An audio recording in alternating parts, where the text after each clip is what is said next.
Hello sa mga Leo guys. Ayo, para to sa inyo guys. Okay. July 15, 2025 sa mga Leo. Leo sign. Anong gusto mong sabihin sa mga Leo ngayon July 15, 2025 at kalatian naman ng buwan guys. Leo, this is for you. Ano nga ba ang dapat ninyong malaman ngayon July 15? At ano ang gustong sabihin sa inyo na inyong mga guidance? Sa mga Leo.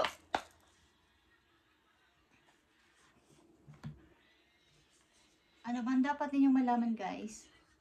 July 15. Okay. Andito ang Bus Vistas guys. Expand your horizon. Expand your horizon, ibig sabihin is mas palawakin nyo pa kung ano-ano pa ang dapat ninyong malaman sa buhay. Okay, sa mga Leo.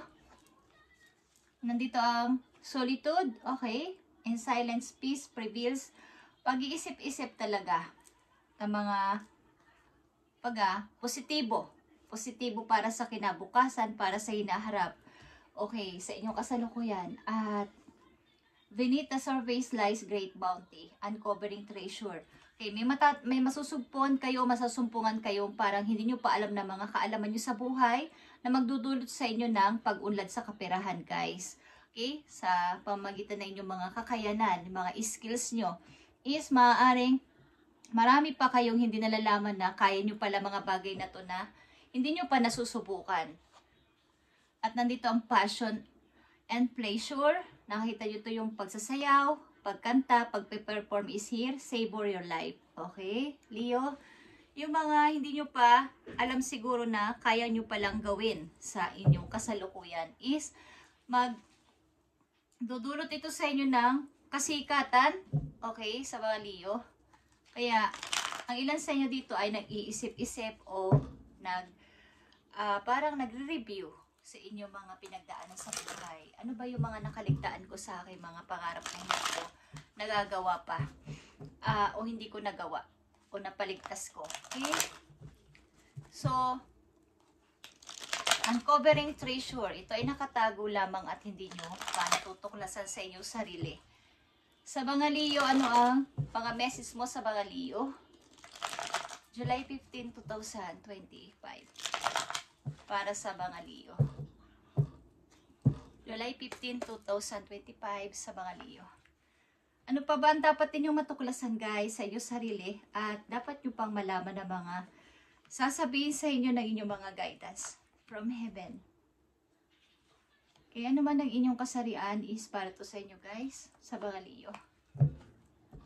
Nakikita nyo ba to guys? Pagtatagumpay ito guys, 6 of Wands. Ito ay may kinalaman sa inyong pagpiperform. Pagharap sa maraming tao at kasi para kayo sisikat o hahangaan. May mga ilaw sa paligid ninyo, magniningning kayo, okay? Maglalighten kayo. Sisikat kayo. Nakikita nyo ba tong The Empress? Okay? Pag-grow.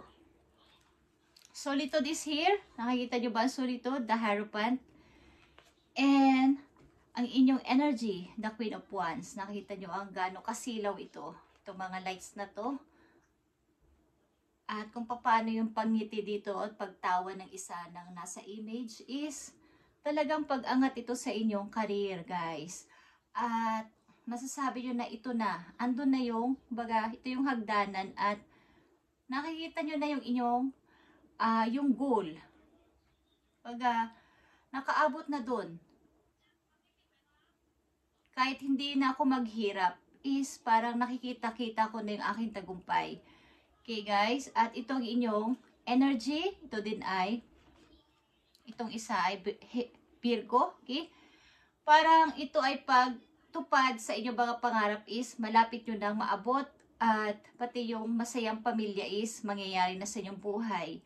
Okay, hahangaan kayo, sisikat kayo, katulad na sinabi ko. At kaya nandito ang solitude is sa pamamagitan ng inyong pagiging silent muna sa temporary is magkakaroon ng mga bagong idea ang papasok sa inyong isipan at malalaman nyo na ito pala yung hilig ko, ito pala yung dapat kong gawin para ako ay muling umangat sa buhay at sumikat hindi pa pala ako laos o mayroon pa pala akong dapat na magawa. Bukod sa aking mga routine everyday, meron pa akong iba't iba pang dapat malaman sa aking sarili. Okay? Nakita nyo ang uncovering treasure. Ito ay 9 of Wands. Yung parang takot kayong i-discover yung inyong sariling kakayanan. Takot kayong lumiban sa inyong limitasyon. Halimbawa, yung pag-alis sa bahay, pag-alis sa sarili ninyong lugar, takot kayong may masabi sa inyong iba, okay? At mga pagdadoubt, okay? Pagdududa sa sarili talagang kakayanan, yung mga ito na ba yung dapat kong gawin? O manatili na lang ako dito? Hindi nyo pa kasi nalalaman na marami pa kayong dapat na matuklasan. Kaya nandito ang expand your horizon. Pag lumabas-labas kayo or umalis-alis kayo ng inyong lugar, baka nasa ibang lugar ang inyong kapalaran, hindi doon dahil mabagal ang pag-angat ninyo, mabagal ang pagdating ng walang opportunity, or mahina ang pasahod, something na ang tagal dumating ng hinihintay, is baka nasa ibang lugar ang inyong mga magandang kapalaran. Passion and pleasure is here. The Hermit is here. Okay, nag-iisip-isip talaga kayo ng para sa inyong kinabukasan o sa darating pang mga araw o buwan o taon sa buhay ninyo. Ano pa ba ang dapat ko talagang gawin? Ano pa ba ang kailangan ko pang matuklasan sa sarili ko bukod sa aking ginagawa? At nandito na naman ang inyong energy, the strength. Okay? Ito ay inyong inner power. Ipakita nyo sa lahat na kayo talaga ay isang Leo. Okay? Ipakita nyo na kayo ay half human, half lion. Na may sarili kayong kakayanan talaga, may sarili kayong talent. Hindi kayo dapat na daig sa iba o magpatalo sa iba. Nandito ang dalawa mong energy. At ito ay napakalakas. Ito ay Major Arcana, guys. Okay, at the Hierophant is Major Arcana din. Isagpapatunay na kayo ay dapat na magkaroon ng tiwala ulit sa sarili. At isipin na kayo ay may magagawa pa. Hindi lang dyan sa inyong mga everyday na ginagawa sa buhay. Everyday na trabaho, everyday na routine sa buhay, sa bahay. Is marami pa kayong dapat matuklasan at ituklasin sa inyong sarili kung saan kayo magaling. At saan kayo pa pwedeng may magawa. Okay. Hindi lang dun sa araw-araw na yun. Ano pa ba ang dapat malaman na ba nga, Leo? Sa kanilang kasalukuyang sitwasyon. Nakikita ko dito is yung pagpe-perform, guys. Pagharap sa maraming tao. Pagsasalita sa harap ng tao. Huwag kayo lagi nakatago o huwag niyong itago ang inyong talento o talent sa sarili ninyo. Okay. Ipakita ninyo na kaya nyo rin sabayan sa iba.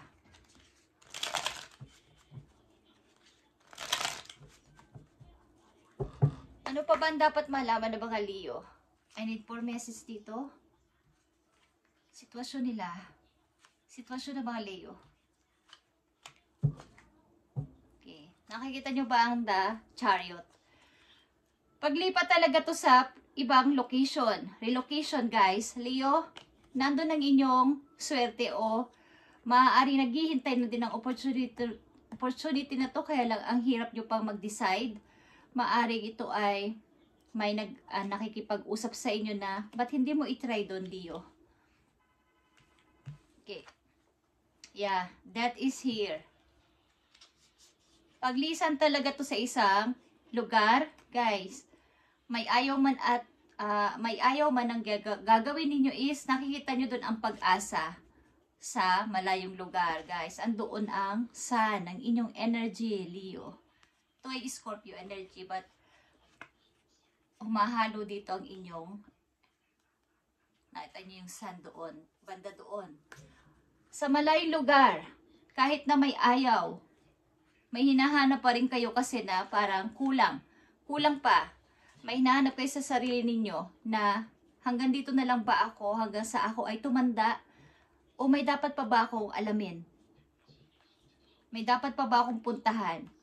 So, ilan sa inyo nakapamili na? 2 Pentacles in reverse.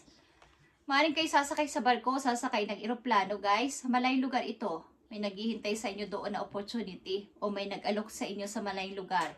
Ilan sa inyo nakapag-decide na, okay? Ang ilan sa inyo nakapag-decide na, nalalayo na, pupunta na ng ibang lugar. Knight of Swords is here, guys. Okay.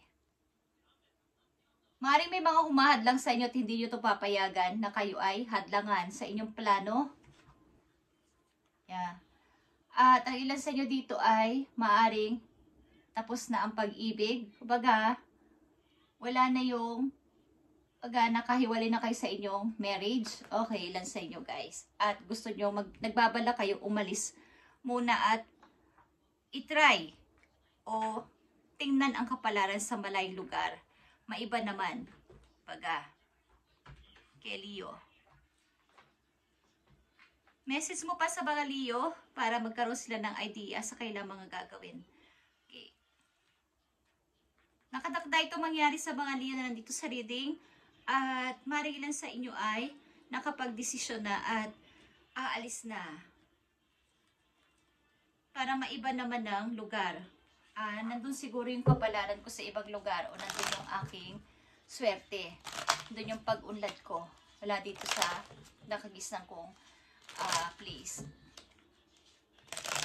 Nag-iisip-isip kasi kayo kung hanggang dito na lang ba ako.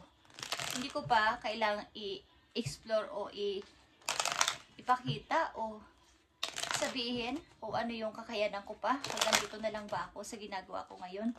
Kay Leo, tinan natin ang payo sa'yo. Leo, ayon sa iyo sitwasyon.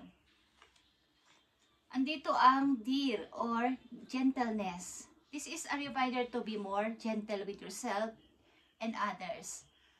The grace, sensitivity, and gentleness of these spirit animals echo the qualities brought forth when living from the heart. Okay.